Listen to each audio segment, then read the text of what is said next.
Good afternoon, everyone. First, I want to thank Papa Jesus for the wisdom and to my parents, Mommy and Daddy, who supported and guided me all the way.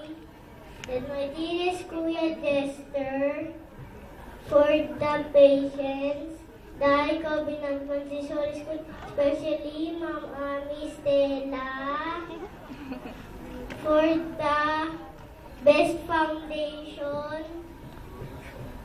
and to my teacher Melly and teacher Flong and classmates, for the inspiration. Thank you to CMS family. Congratulations, graduates. God bless us all. Thank you.